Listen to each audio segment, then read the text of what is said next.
everybody, this is Les, aka Sister Slayer, here with the Bitten Apple TV, and in conjunction with It Came From the Radio. And in celebration of Black History Month, we are here at the Black Comix Expo here at Brooklyn Academy of Music. And I'm pleased to introduce one of our new collaborative partners, Mr. Nathan Boo. Hey, hey, what's up, guys? So Nathan, what do you think about the event so far? So far it's nice, it's calm, feel like I'm part of the family, and I'm glad to be here. So not only we are celebrating Black History Month, but we're also celebrating those artists who do anime and comics. So with that being said, we're going to take a bite out of the Black Comix Expo, and we can't wait to see you soon. Take care. Hi, Apple Biters and Appletinis. This is Les, aka Sister Slayer, here with the Bitten Apple TV in conjunction with It Came From the Radio, and we are here at the Black Comix Expo at Brooklyn Academy of Music. And I am here with Mr. Kwanze Asajafo, and he is the creator and writer of a comic called Black. So one of the things that we really noticed about this beautiful table is the color here. And if you could just get a little shot of what this looks like, the graphics. This is one of the coolest graphics we like. We love the fact that it's the black, the white, and the red. So tell me a little bit about your character and how you came up with the concept. Sure. So the premise of Black is, what if only black people had superpowers?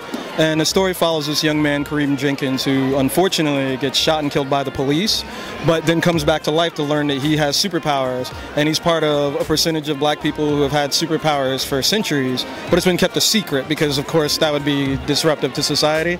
And his struggle in the story is whether or not he should help maintain that secret, knowing that that just leaves his people open to further exploitation, or he should be out in the open, knowing that that will then put a target on all black people. And yeah, Black is a collected edition that collects all 6 issues. Yeah. So when I like this concept, and it's a very interesting concept. Basically what you're saying is the inner core of what we are as black people, which is really magic, is one thing that a lot of people gravitate to, people of different cultures, because it's something that's unique and different about us. But you're right, if he was able to tell people that he had this power, would be a lot of fear associated with it, kind of like what's going on in America today. And that's exactly what I wanted to parallel. It's like my love of superhero comics and stuff like that, but with like real context. Because often in superhero fiction, you have black characters who have no context to them. They just happen to be the black person on the team or a black character, but in reality, there is a way that people are going to treat them, especially in America, that's different and should be expressed through story. So the origin of his powers, is it something that comes back from the motherland, from Africa, or am I allowed to ask you that? That's a spoiler that I'm not going to reveal probably until our 3rd book.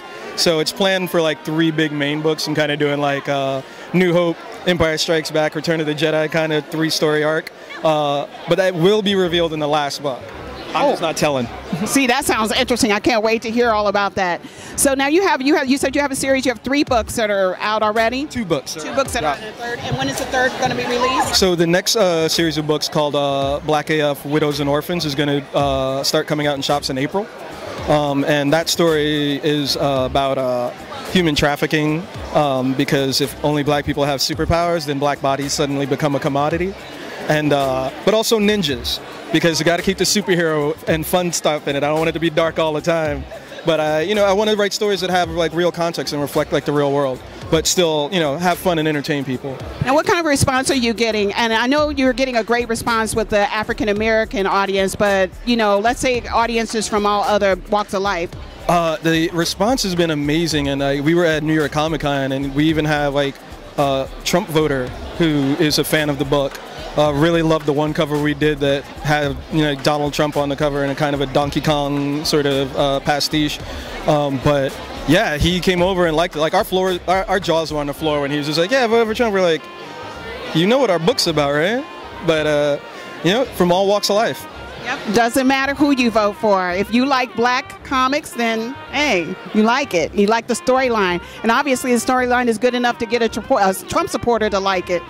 So what do you have, basically, when you have this coming out in the future, what is your ultimate goal for this? I think like a long-term goal that I would love to see for Black is to actually open it up as a platform for other Black creatives to tell stories in this universe and kind of like have a space where we can, you know, really like explore and have fun with this, because this hasn't really existed before in a way that came from our perspective. So I think that's kind of the long-term goal, but so much has been going on with Black like recently. I mean, it's been amazing, you know. It's like we're just got optioned for film too, so there's going to be a feature film of it. And yeah, I just hope that at some point I can pass the torch. So do you feel like the whole Black Panther movement that's going on right now is something that really opened up the world to Black comics? I think so, but I think it's been a build-up. I think Black Panther, you're starting to see like the tip of the iceberg, because the things that preceded that were, you know, Ryan Coogler's other work, you know, doing films like Creed, Ava DuVernay's work in film, doing films like Selma, and just like all the people who came before them, like, you know, Oprah and a bunch of directors and actors and talent that I'm not naming because I can't name all of them, but really sort of like setting that foundation for like not only telling our stories, but showing that they have value. You know, because Black Panther has already exceeded box office expectations, so there's a value in the stories as well that, like, I think you're going to see Hollywood and media start getting behind even more. And I think it's also a need for people to see Black Panther, to see it televised, because we as African Americans are the largest consumer of anything here pretty much in the world, Black people, and here we are supporting this film, and it's just like I don't know, like a tsunami, a whirlpool. I'm so excited about it myself. So where can we find you on social media? Sure, you can find us at our website, which is blacksuperpowers.com, and we are on Facebook, Twitter, and Instagram at Black Superpowers, but without the E's, because that was too long for the handle. So you heard it from him. Check Kwanzaa out with Black. And we can't wait to see what else comes from this young man right here. I am so excited, especially about this film that you have coming up. Check him out, and we'll put all his social media down below. See you soon. Hey everybody, this is Les, aka Sister Slayer, here with the Bitten Apple TV in conjunction with It Came From the Radio.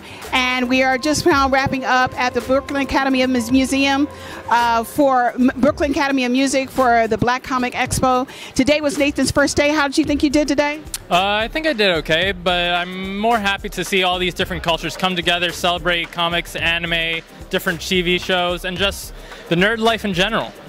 Amen for that. I want to give a special shout out to Noir Caesar for this beautiful gear that I'm wearing. Check it out. It's Black Panther, y'all. Be Still My Heart, Prince T'Challa. We'll see you soon.